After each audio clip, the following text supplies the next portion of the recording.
Hello, this is StopFake News. Our digest is aimed at disproving fake news about events occurring in Ukraine. This is Alina Suhanyako. And Margot Gontar. This week's top highlights include: mass media disseminated another package of fakes about Malaysian Boeing. Russia's Russia 1 reported about alleged new Ukrainian banknote depicting Adolf Hitler. Czech portal issued a deceitful report running that Ukrainian people have now to kneel to salute the right sector.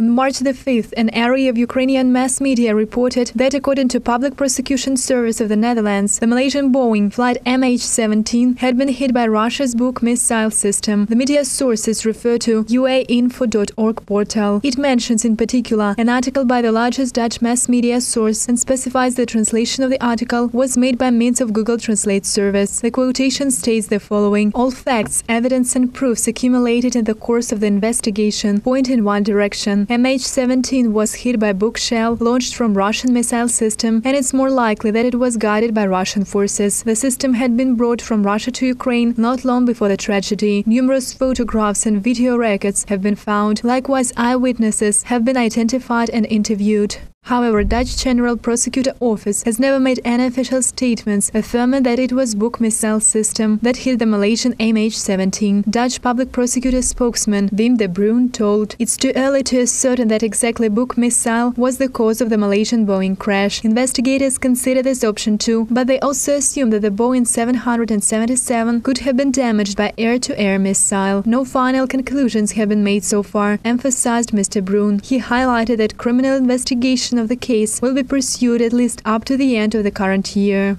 Apart from these fake news, a range of Russian mass media spread news warning that the Malaysian Boeing was allegedly hit near Donetsk by Ukrainian forces due to a simulation dummy made of Rex gathered at the crash site. Dutch experts have found out that Boeing 777 could have not been hit by Buk missile system based on the ground by insurgents of the Donetsk People's Republic. An article on mosmonitor.ru states, however, this news source refers to not any statements by Dutch experts nor any other conclusions made in the Netherlands, and they have been no such conclusions or statements, but other site known as politonline.ru that published individual investigation results by a blogger who had made personal conclusions analyzing the wreckage site pictures.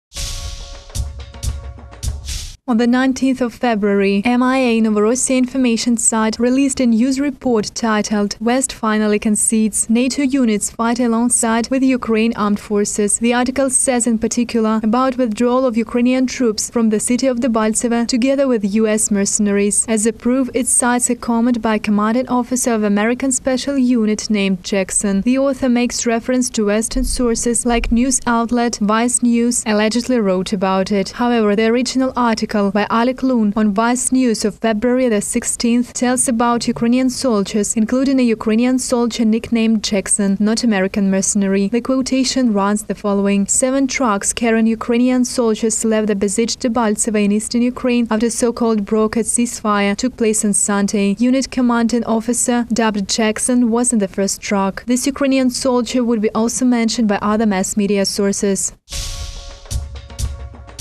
On the 12th of January, Russia's Russia 1 released a report in its evening news program Vesti News that claimed Ukrainian parties for border freedom had designed a new Ukrainian one-sided nude allegedly depicting Adolf Hitler, but that's a lie. This pseudo-news was probably based on a Photoshop picture posted on peekaboo.ru site in the section Humor Funny Pictures. The original picture portrayed a face of a well-known Ukrainian writer Pantelimon Kulish. The presentation, wrapped in other words without nominal value, was issued by the National Bank of Ukraine back in 2008, but in November 2011, securities regulator decided not to introduce a 1,000 nude. Comparing the two notes with Hitler and Kulish portraits, one can clearly see that they are identical. These have the same background and the same hand holds them.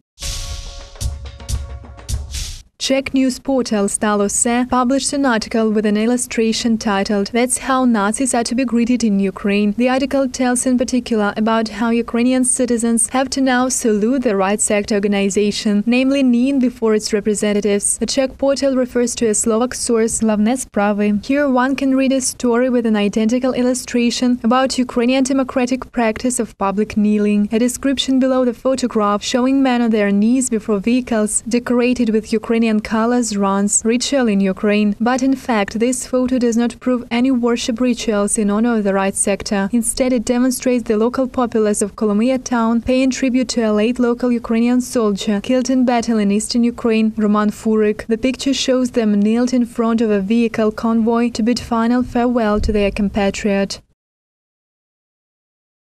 You watch StopFake News. To remind, StopFake News is a volunteer project. We make news and release reports for our audience and would appreciate any sort of support. All money transfer details are available at our website stopfake.org or below this video. We'll be back in a week. See you.